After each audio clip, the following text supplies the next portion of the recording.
പ്രഭാകരൻ പോളൊന്നും വന്നില്ലേ? ഇല്ല. തുടങ്ങി ഒരു സിഗരറ്റ് വലി. അതങ്ങ് ദൂരെ കളഞ്ഞ രശീദേ. അമ്മണി കൊച്ചമ്മനകത്ത് ഉള്ളവരെ ഞാൻ അറിഞ്ഞില്ല കേട്ടോ. ഏതായാലും ഇത് തീർന്നിട്ടേ കളയുന്നുള്ളൂ. സിഗരറ്റിനൊക്കെ ഇപ്പൊ എന്താ വില എന്നറിയോ? ഓ, എന്റെ ഒരു ഗതിയോട് നോക്കണേ. ഭരതൻ സാറും IVCC സാറും ദിവസേന വിളിക്കുന്നുണ്ട് മദ്രാസിലേക്ക് ചെല്ലാൻ. ഈ സീസൺ കഴിയാതെ ഇവിടുന്ന് പോകാൻ പറ്റുമോ? ഹീറോയിൻ വേഷമായിരുന്നു. ഇനി ഇങ്ങനെ ഒരു ചാൻസ് കിട്ടുമെന്ന് തോന്നുന്നില്ല. ഓ, അവർക്കൊന്നും വേറെ ആരും കിട്ടിയില്ല. ഇയാൾ ആരും അമലയോ അതോ ഭാനുപ്രിയോ? ഒന്ന് ചുമ്മാ ഇരിക്കണ്ട മഞ്ജു. ദേ, ഒരു പ്രാവശ്യം കോടമ്പക്കം വരെ പോയതിന്റെ അനുഭവം നിനക്ക് നന്നായിട്ട് അറിയാലോ. അമലേ, നീ ഇവിടെ തന്നെ ഉണ്ടാവണം. ഓടി ആശുപത്രി പോകരുത് പ്ലീസ് പ്ലീസ്. ആ വണ്ടി വിട്ടോ, വണ്ടി എടുക്കേ. അതിനെല്ലാവരും എത്തണ്ടേ? എന്റെ കർത്താവ്, അവന്മാർ ഇനി എത്തിയില്ലേ? മണി എത്രയെന്ന് അറിയാവോ? അയ്യോ, രണ്ടും നായകന്മാരാണല്ലോ. ഇവിടുന്ന് വണ്ടി ഓടി എറണാകുളം വരെ എത്തേണ്ടതാ. എവിടെയാണെങ്കിലും അവന്മാർ എത്താതെ പോകാൻ പറ്റുമോ? അത് പറ്റില്ല. ഈയിടെയായിട്ടെ ചില അവന്മാർക്ക് ഓരോ എല്ല് കൂടിയിട്ടുണ്ട്. അവന്റെയൊക്കെ അമ്മയുടെ 16-ന് പോയിരിക്കുക. ഒരുത്താണ് ഞാൻ ദിഗ്ഗം വെച്ച് കയറിയേനെ. ഓ, പക്കത്തിന്റെ അടുത്ത് കൊള്ളാഞ്ഞിട്ടാ. വേറെ ആളെ കിട്ടാത്ത പോലെ. വെറുതെ മൂപ്പിക്കല്ലേ അമ്മണി ചേച്ചി. അവന്മാര് വരും. എടാവേ, നിന്റെ സപ്പോർട്ടൊന്നും വേണ്ട കേട്ടോ. അടുത്ത കൊല്ലം പോലെ സിംഗിൾ ഹീറോയുടെ നാടകമേ ഞാൻ എഴുതൂ. അത് കാണാൻ ആര് വരും? ആക്കല്ലേ എല്ലാം കൂടെ എനിക്കിട്ട് പണിയാൻ നോക്കിയാലേ മനസ്സിൽ ഇരിക്കത്തേ ഉള്ളൂ. കർത്താവേ, എന്നും ഇങ്ങനെ വയറു നിറച്ച് ആഹാരം കഴിക്കാനുള്ള യോഗം ഉണ്ടാവണേ. ആക്രാന്തം കാണിക്കാതെ. ഇത് ആരും എടുത്തോണ്ട് പോകുന്നില്ല. ഒന്ന് പതുക്കെ തിന്നെ.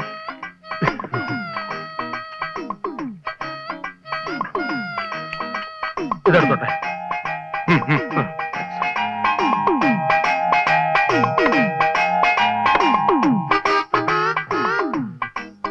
പ്രഭേ, ആഹാരം കഴിച്ചിട്ട് അല്പം റെസ്റ്റ് ഒക്കെ എടുത്തിട്ട് ഇവിടുന്ന് പോയാൽ മതി. ലേറ്റ് ആയിട്ട് ചെന്നാലേ നമുക്കൊരു വെയിറ്റ് ഉണ്ടാവും. ഓ, ആ വക്കത്തിന് ഇപ്പൊ തന്നെ അവിടെ കിടന്ന് ഭരണിപ്പാട്ട് പാടുന്നുണ്ടാവും. ഭരണിപ്പാട്ടോ പൂരപ്പാട്ടോ ഡിസ്കോ പാട്ടോ എന്ത് വേണോ പാടിക്കോട്ടെ, നമുക്കെന്താ. കറക്റ്റ്. മണി 11:30 ഏതായാലും നമ്മൾ ചെല്ലാത്തവർക്ക് പോകാനൊന്നും പറ്റത്തില്ലല്ലോ. ഒത്തിരി വെയിറ്റ് ഇട്ട് പോയാൽ മതി. അതെ.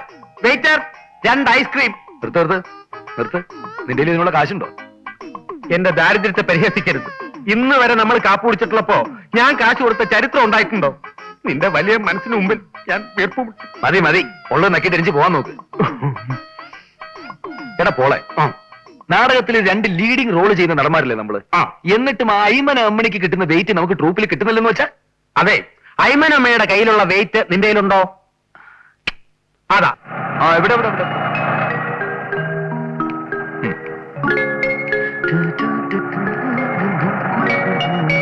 എത്തിയോ?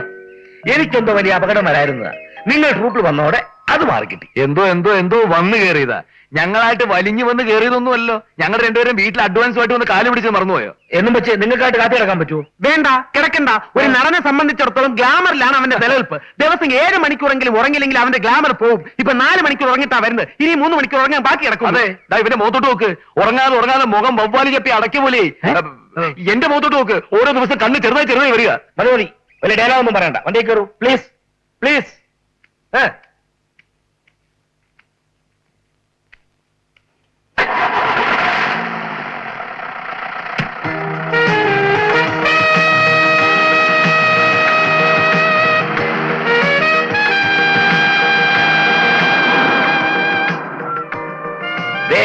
എല്ലാരും കേൾക്കാൻ വേണ്ടി പറയുക. ഇന്ന് 2 കളിയുണ്ട്. ഒന്നാമത്തെ നാടകം കഴിയുമ്പോൾ ആരും മേക്കപ്പ് കഴിക്കേണ്ട, ഡ്രസ്സും മാറണ്ട. അവിടെ ചെല്ലുമ്പോഴേ അവിടെ മേക്കപ്പ് ഇടാനോ തുണി മാറാനോ ഒന്നും നമുക്ക് സമയം കിട്ടത്തില്ല. വെറുതെ ടെൻഷൻ ഉണ്ടാക്കല്ലേ പ്ലീസ്. മനസ്സിലായല്ലോ? പിന്നൊരു കാര്യം, ചൊവ്വാഴ്ചത്തെ കളിക്ക് പലരും ഡയലോഗ് വിഴുങ്ങി. അത് ഞാൻ മനസ്സിലാക്കിയില്ല എന്ന് കരുതണ്ട. ഡയലോഗ് ഒന്ന് പറഞ്ഞു നോക്കൂ. പറയൂ പ്ലീസ്. ഇതിപ്പോ ആദ്യത്തെ കളിയൊന്നും അല്ലല്ലോ ഡയലോഗ് പഠിക്കാൻ. നിന്റെ കാര്യം എന്നാ പറഞ്ഞത്? പ്ലീസ്. പോള് ഇവനാ വിഴുങ്ങുന്നത്. ഞാൻ ഡയലോഗല്ലേ വിഴുങ്ങാറുള്ളൂ, സീൻ മൊത്തത്തിൽ വിഴുങ്ങാറില്ലല്ലോ. പ്രഭയും പോളും ഇങ്ങനെ തുടങ്ങിയാലോ? നിങ്ങൾക്കൊന്ന് സഹകരിച്ചൂടെ? ഞങ്ങളെ വിട്ടേക്ക്. അമ്മിണി ചേച്ചി ചേട്ടനുമായിട്ട് അങ്ങ് സഹകരിച്ചാ മതി. അതിനിപ്പൊ തന്നെ അവര് സഹകരിക്കുന്നുണ്ടല്ലോ.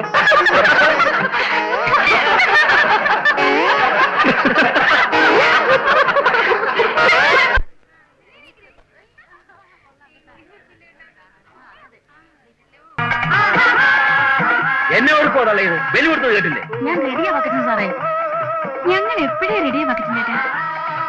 എന്റെ അമ്മണിക്കുട്ടി, എന്നെ ടെൻഷൻ ആക്കല്ലേ പ്ലീസ്. വാ.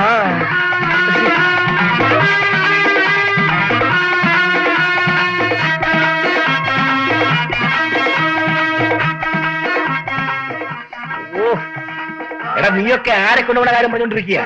പ്ലീസ് പറഞ്ഞ ടെൻഷൻ ഉണ്ടാക്കല്ലേ. ഫസ്റ്റ് കൊടുത്തത് കേട്ടില്ലേ? കേട്ടു. ഫസ്റ്റ് ബെല്ലടിക്കും, കുറച്ച് കഴിയുമ്പോ സെക്കൻഡ് ബെല്ലടിക്കും, അത് കഴിയുമ്പോ നാടകം തുടങ്ങും.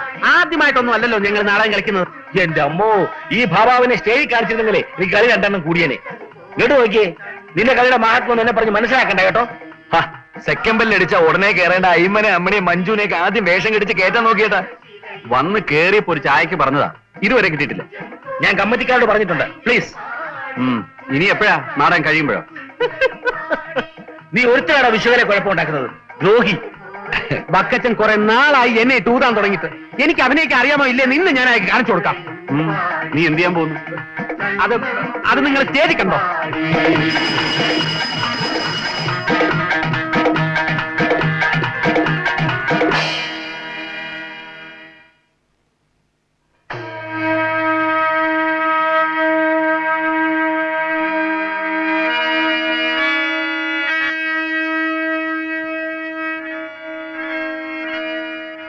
അമ്മേ, എനിക്ക് ഇന്നെങ്കിലും ആ സത്യം അറിയണം. പറയൂ, എന്റെ അച്ഛൻ ആരാണ്? നീ ജനിച്ചു വീണ അന്നു മുതൽ ഈ ചോദ്യം ഞാൻ പ്രതീക്ഷിച്ചിരുന്നാണ് മോളെ. നിന്നിൽ നിന്ന് ഇനി ഒന്നും ഞാൻ മറച്ചു വെക്കുന്നില്ല. നിന്റെ അച്ഛനാണ് വിശ്വം. വിശ്വനാഥൻ. വിശ്വനാഥൻ. എനിക്ക് രണ്ട് അച്ഛന്മാരുണ്ട് അമ്മേ. ഇല്ല മോളെ, വിശ്വനാഥൻ എന്നാ നിന്റെ അച്ഛന്റെ പേര്. ഞാൻ വിളിക്കുന്ന പേരാണ് വിശ്വം. എന്റെ അച്ഛൻ ഇപ്പോൾ എവിടെയുണ്ടമ്മേ? സെൻട്രൽ ജയിലിൽ. അതെ മോളെ, നിന്റെ അച്ഛൻ സെൻട്രൽ ജയിലിലാണ്. എന്റെ വിശാലം, എന്റെ വിശ്വേട്ടാ, ആരാണ് നീ മനുഷ്യൻ? മോളെ, ഇത് നിന്റെ അച്ഛൻ. മോളെ. വിശ്വനാഥൻ, തീരെ പ്രതീക്ഷിച്ചില്ലല്ലേ? അതെ, സിംഹക്കൂട്ടിൽ എലിക്കെന്ത് കാര്യമടാ? വാക്കുകൾക്ക് കടിഞ്ഞാനിടുന്നതാണ് നിങ്ങളുടെ ആരോഗ്യത്തിന് നല്ലത്. കടിഞ്ഞാണിനത്തെ കുതിരയാടാ ഞാൻ. സൂക്ഷിച്ചു വേണം സംസാരിക്കാൻ. തെറ്റി വിശ്വം. ഇത് മൂർഖൻ പാമ്പും മുറിവേറ്റ സിംഹവും തമ്മിലുള്ള പോരാട്ടമാണ്. കാക്കിയിട്ട ചെകുത്താനെ, നിരപരാധിയെ ക്രൂശിക്കാൻ നീ അവിടെ മനുഷ്യൻ. നിർത്തു വിശ്വനാഥൻ. കുഞ്ഞുനാളിൽ എന്റെ ഗുരുനാഥൻ എന്നെ പഠിപ്പിച്ചിട്ടുണ്ട്. India is my country, all Indians are my brothers and sisters. ആ ഗുരുനാഥൻ ഇന്ന് എന്നോടൊപ്പമില്ല. വിശ്വനാഥൻ, നിങ്ങൾക്കൊരു കാര്യം അറിയാമോ? നീതി പാലിക്കുന്നവരാണ് നീതി പാലകൻ. സ്വിച്ച് ഇട്ടാൽ ലൈറ്റ് കത്തും, ലൈറ്റ് ഇട്ടാൽ സ്വിച്ച് കത്താറില്ല. കുലദ്രോഹി എന്തു പറഞ്ഞാ പട്ടി.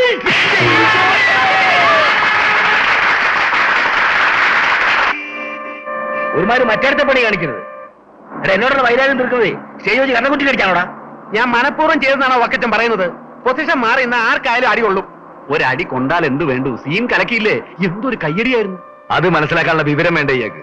ഞാൻ കാശും തരണം, നിന്റെ ഒക്കെ തല്ലും കൊള്ളണം അല്ലേടാ? വക്കച്ചൻ ചേട്ടൻ ഇങ്ങനെ ചൂടാകേണ്ട യാതൊരു ആവശ്യമില്ല. ഇതൊക്കെ ഒരു സ്പോർട്സ്മാൻ സ്പിരിറ്റിൽ എടുക്കണ്ടേ?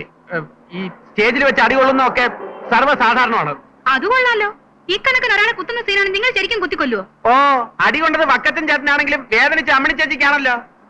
ഒരുമാതിരി തമ്പുരാലി പറയുന്നത് കേട്ടോ. എന്റെ തന്തയ്ക്ക് വിളിച്ചാണ്ടല്ലോ. വിളിച്ചാൽ നീ എന്ത് ചെയ്യും? തല്ലുവോ? തലടാ. തനിക്ക് ധൈര്യമുണ്ട് ഒരു പ്രാവശ്യം കൂടി വിളിച്ചു നോക്കണം മാപ്പിളെ. അടിച്ചെന്നെ മോന്ത്ര ഷേപ്പ് ചെയ്യാൻ പറ്റും. ഓഹോ, നീയൊക്കെ എന്നെ തല്ലാറായല്ലേ? ഇനി നിന്നെയൊക്കെ വെച്ച് നാടകം കളിക്കുന്ന പ്രശ്നമേ ഇല്ല. ഒതുക്കണ വണ്ടി. എറണാകുളത്ത് എറണാകുളത്ത് എറണാകുളത്ത്. നീയൊക്കെ എന്ത് വിചാരിച്ചു? രണ്ടാം കളി ഉള്ളതുകൊണ്ട് ഇത് പോക്കൃത്രം കാണിക്കാൻ വന്നു. എറണാകുളിയില് ഓട്ടെ വക്കറ്റിന്റെ കള. അവർക്ക് അറിയാതെ പറ്റിയതല്ലേ? അറിയാതെ പറ്റിയതൊന്നും അല്ല, മനഃപൂർവ്വം ചെയ്തതാ. എടാ, ഇറങ്ങാനാ പറഞ്ഞത്. അങ്ങനെ പേടിപ്പിക്കാതെ. ഈ നാട്ടിൽ തന്റെ ഒരു ഉണക്ക ട്രൂപ്പ് മാത്രമല്ല ഉള്ളത്. ഉണ്ടടാ, വേറെ നല്ല ട്രൂപ്പുകളുണ്ട്. പക്ഷെ നിന്നെയൊന്നും ഒറ്റ ദിവസം നിർത്തില്ലടാ. ഇപ്പൊ ഇവന്മാരെ ഇറക്കി വിട്ടാൽ നമ്മൾ പീച്ചാനിക്കാട് അമ്പലത്തിലെ രണ്ടാം കളി എങ്ങനെ കളിക്കും? വേണ്ട, നാടകം കളിക്കണ്ട. അമ്പലക്കാർക്ക് എന്ത് നഷ്ടം വന്നാലും ഞാൻ കൊടുത്തോളാം. പക്ഷെ ഉമ്മാരെ വെച്ച് കളിക്കില്ല. എറണാകുളത്ത് നമ്മളിങ്ങനെ തല്ലി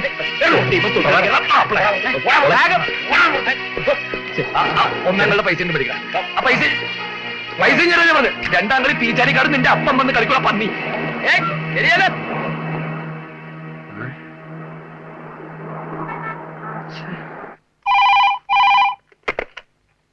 Yes, SI here. Sir? Sir? Night petrol ഉണ്ട് സർ. സർ, ഭ്രാന്തന്മാരുടെയും പാതിരിയുടെയൊക്കെ വേഷത്തിലാണ് സാർ ഇപ്പൊ ചെന്ന് മോഷണം നടത്തുന്നത്. സർ, തേവരയിൽ വീട്ടിൽ ഇൻസ്പെക്ടർ വേഷത്തിൽ ചെന്ന് വരട്ടിയാണ് മോഷണം നടത്തിയത്. സർ, അത് സാർ ഭിക്ഷക്കാരന്റെ വേഷത്തിൽ ചെന്ന് ഭിക്ഷ ചോദിച്ചാണ് മാല പൊട്ടിച്ചുകൊണ്ട് ഓടിയത്. സാർ സാർ ഇന്നത്തെ പെട്രോളിന് ഞാനും പോകുന്നുണ്ട്. എന്നാൽ ഈ പാതിരാത്രിക്ക് അയാൾ നമ്മളെ ഇറക്കി വിട്ടില്ലേ? അയാള് നമ്മളൊന്ന് വരട്ടാൻ വേണ്ടി ചെയ്തതല്ലേ. അയാൾ ഇപ്പൊ തന്നെ തിരിച്ചു വരും. നമ്മളില്ലാതെ അയാൾ എങ്ങനെ സെക്കൻഡ് കളി കളിക്കും? അയാൾ തിരിച്ചു വരുമെന്ന് എനിക്ക് തോന്നുന്നില്ല. അഥവാ വന്നാൽ നല്ല ചവിട്ട് കൊടുക്കും. നാണം ഉണ്ടോ അയാൾക്ക്? നാണമില്ലാത്തോണ്ട് അതിൽ പൈസയുണ്ട്. അയ്മൻ അമ്മണി എന്ന് പറഞ്ഞൊരു കീപ്പുണ്ട്. ഒരു കളിക്ക് സർവ്വ ചെലവും കഴിച്ച് 1500 രൂപ ചൊള പോലെ പോക്കറ്റിൽ വീഴുന്നുണ്ട്. പക്ഷെ ഇനി തിരിച്ചു വന്ന് വിളിച്ചാൽ നമ്മളെ കേറരുത്. നമ്മളില്ലാതെ വക്കച്ചൻ എങ്ങനെ നാടകം കളിക്കുമെന്ന് കാണുന്നുണ്ട്. എനിക്ക് പേടിക്കാനൊന്നുമില്ല. ഞാനിപ്പോ ഇതില്ലെങ്കിൽ സൂര്യസോമിലൊക്കെ APS-ലേക്ക് കയറി രക്ഷപ്പെടും. നിന്റെ കാര്യം ആലോചിച്ചിട്ടാ. അത് പറയാതെ എനിക്കും പേടിക്കാനൊന്നുമില്ല. ഞാൻ കേരളത്തിലുള്ള സകല നാടക ട്രൂപ്പുകളിലും റോളിന് വേണ്ടി ശ്രമിക്കും. ഒന്നിലും ശരിയായില്ലെങ്കിൽ മലയാളം TV സീരിയലിൽ അഭിനയിക്കും. വരുന്നുണ്ട്. നമുക്ക് ഒളിച്ചിരിക്കാം. സ്വല്പനേരം നമ്മളെ കാണാതെ അയാൾ വിരലട്ട. വാ, നമുക്ക് ഇങ്ങോട്ട് കാണാം.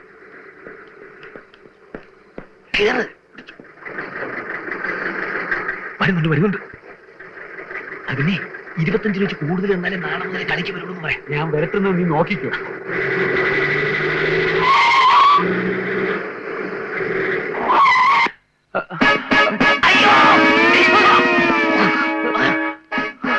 പോലീസിന്റെയും ഭ്രാന്തന്മാരുടെയൊക്കെ വേഷം കെട്ടി നീയൊക്കെ മോഷ്ടിക്കാൻ നടക്കുന്നോടാ റാസ്കൽ. സത്യം പറഞ്ഞു. തൊണ്ടി സാധനങ്ങൾ എവിടെയാ കുഴിച്ചിട്ടിരിക്കുന്നത്? അതിന് ഞങ്ങൾ കള്ളന്മാരല്ല സാർ. എടാ, ഏതെങ്കിലും കള്ളന്മാർ ഇതുവരെ കള്ളനാണെന്ന് സംഭവിച്ചിട്ടുണ്ടോ? ഇല്ല. എന്താണ് പഠിക്കാത്തത്?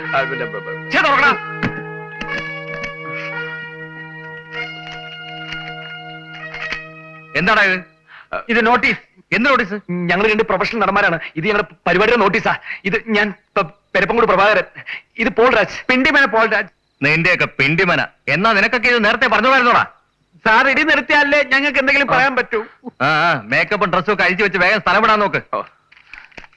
ഇവിടെ വെച്ച് വേണ്ട, പുറത്തു പോയേക്ക്.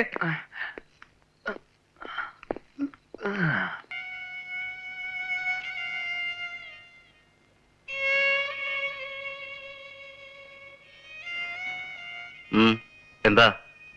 എനിക്കെന്റെ മോളെ ഒന്ന് കാണണം. എന്തിനാ ഇപ്പൊ കാണുന്നേ? എനിക്കെന്റെ മോളെ ഒന്ന് കണ്ടാൽ മാത്രം മതി. ഞാൻ ഉടനെ പൊയ്ക്കോളാം. പക്ഷെ ഒരു കാര്യം, മോളെ കാണാൻ ചെന്ന് എല്ലാം വിളിച്ചു പോയി ആളുകൾ അറിയിക്കാനാണ് ഉദ്ദേശമെങ്കിൽ ഞാനൊന്ന് പറഞ്ഞു ഓർമ്മയുണ്ടല്ലോ. ചെല്ല്. Thomas. Sir, cell number 4 patient കാണാമെന്ന സ്ത്രീയാ. ആ തീരെ നിർത്തി സംസാരിപ്പിക്കണ്ട, വേഗം പറഞ്ഞിട്ടേക്ക്. ആ കുട്ടിയുടെ കാര്യം വലിയ കഷ്ടം തന്നെ. ഇത്ര ചെറുപ്പത്തിൽ ഇങ്ങനൊരു വിധി. ആരുടെ കാര്യമാ? ആ 4-ൽ കിടക്കുന്ന കുട്ടിയില്ലേ, യമുന. അതിന്റെ അമ്മ വന്നിട്ടുണ്ട്. അവരുടെ കരച്ചിൽ കണ്ടിട്ട് സങ്കടം തോന്നുന്നു. കരഞ്ഞൊക്കെ മതി. അധിക നേരം ആരും ഇവിടെ നിർത്തണ്ടെന്നാ ഡോക്ടർ പറഞ്ഞിരിക്കുന്നത്. മോളെ, ഡ്രസ്സൊക്കെ പെട്ടിയിലുണ്ട്. കഥ തുറക്കും ഭാഗത്തെടുത്ത് വെച്ചോ. അമ്മ നാളെ വരാം.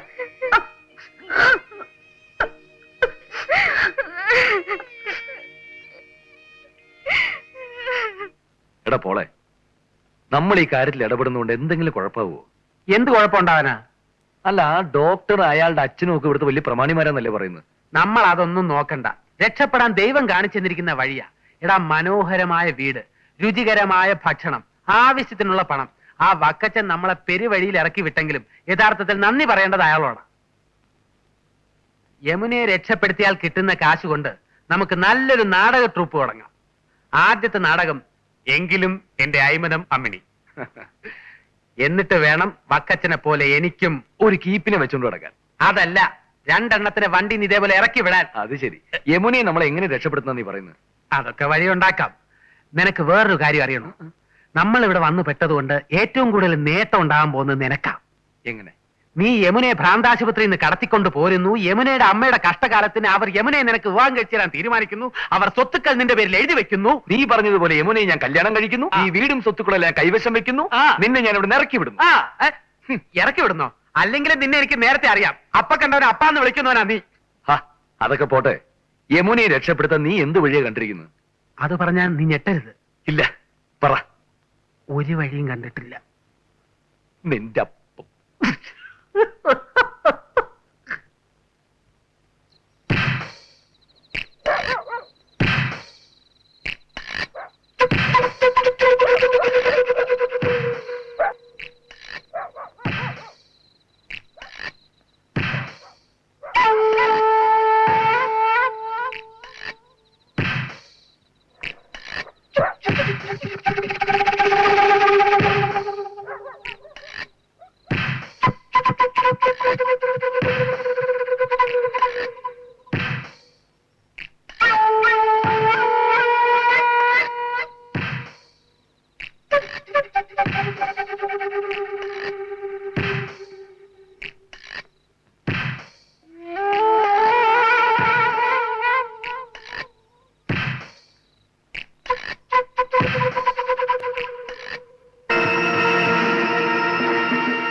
സലാം.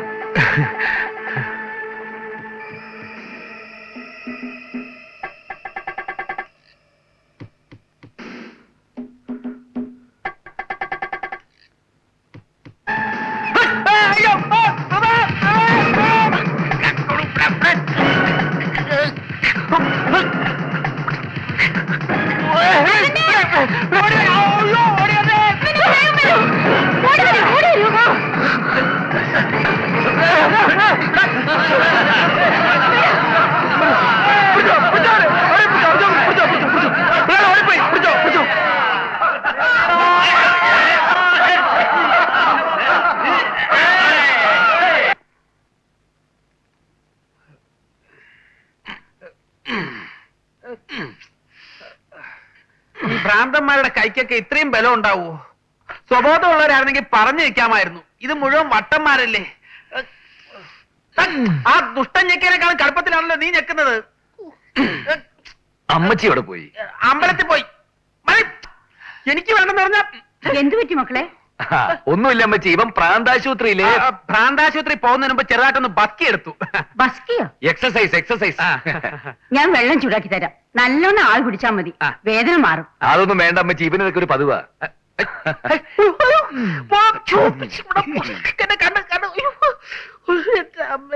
നേഴ്സുമാരുടെയും സെക്യൂരിറ്റി സ്റ്റാഫിന്റെയും കണ്ണ് വെട്ടിച്ച് ആ പെണ്ണിനെ ഭ്രാന്താശുപത്രിയിൽ നിന്ന് ഊരിക്കൊണ്ട് പോരണമങ്കിൽ നമ്മൾ വല്ല മന്ത്രവാദികളും ആയിരിക്കണം. അമ്മച്ചി, കാശൊരു പ്രശ്നമല്ലെങ്കിൽ ഈ പ്രശ്നം ഞങ്ങൾക്കൊരു പ്രശ്നമേ അല്ല എന്നും പറഞ്ഞ് എന്തിനാണ് അതൊക്കെ വലിഞ്ഞേറി ഏക്കാൻ പോയത്? അത് ഇത്രയും കൊനഷ്ടമുള്ള ഏർപ്പാടായിരിക്കുമെന്ന് ഞാൻ അറിഞ്ഞോ?